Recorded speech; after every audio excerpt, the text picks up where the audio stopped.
Welcome back. You're watching Ticker News Live, and there's no doubt that COVID has disrupted many businesses right around the country. And this week, almost 12 million are in various forms of lockdown. For more, let's bring in Bill Lang from Small Business Australia. Bill, thank you so much for your time on Ticker. As usual, we love having you.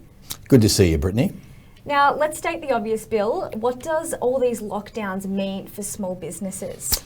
Look, there's more than 5 million Australians rely upon owning or working in small businesses for their financial income. So there's 5 million people rely upon that sector.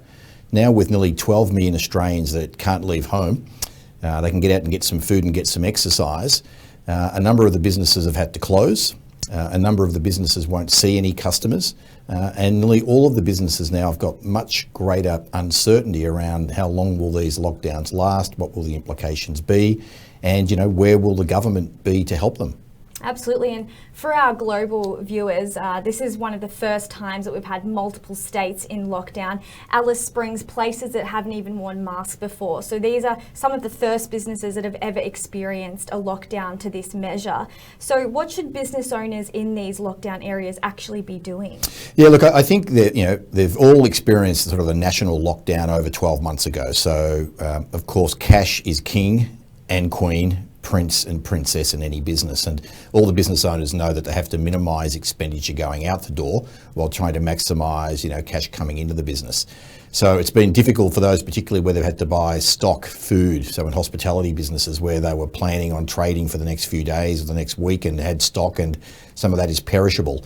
But the main thing is for everyone to be as calm as possible, and also to check with all of the state government websites and the federal government's websites to see if there is any financial assistance, albeit it may be very small, but if there is something available, even if they're not sure if they're eligible, they should apply, because time and time again the governments have often gone and changed the rules. Right, and the quicker you make your application, even if you're not eligible now, you might find that it will be, and you might be able to access something a bit sooner. And every little small bit counts, as we know. And as you mentioned just earlier, hospitality, one of the biggest sectors impacted by lockdowns, as we know. So what about citizens? What can we do to help as well? Yeah, look, it's the Australians have been fantastic, and they've risen to the challenge in supporting Buy Local, and we're very proud of our partnership here with Ticker and many other big organisations like the National Australia Bank and Telstra and Australia Post, and many others that have got right behind the Buy Local movement. So everyone, please keep spending money locally. If you're stuck at home, buy online, from an Australian-owned, Australian-operated small business. But the second thing is we do need to get more help, more direct help from all levels of government. And something that anyone who is really concerned and wants to help the small business sector can do is to come and sign our petition so that we can present it to all the 3 levels of government, because many of our businesses need help to be saved. We need small businesses directly helped, and we need Australians to show their support, in addition to shopping with them, via coming and signing our petition.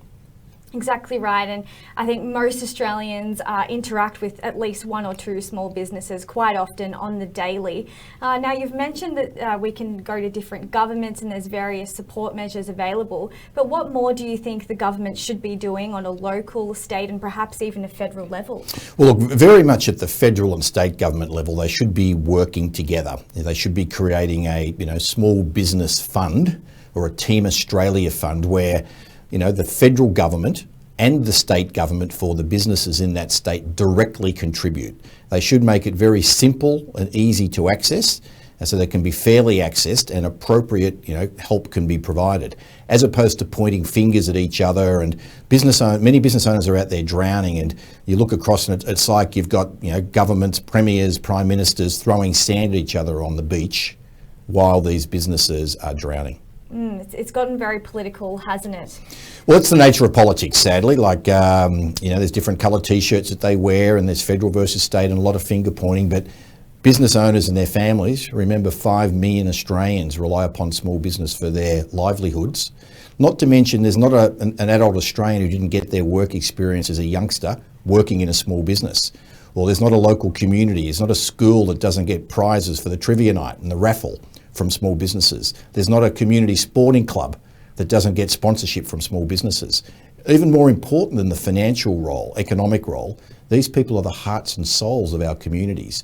So we need the politicians to stop being politicians, to get together, to get it sorted out and help save our small businesses. Absolutely, Bill, and you're on the money there and where we should be putting our money to, which is in small businesses. Thank you so much for your time today, as always, on Ticker News Live. Thanks, Brittany.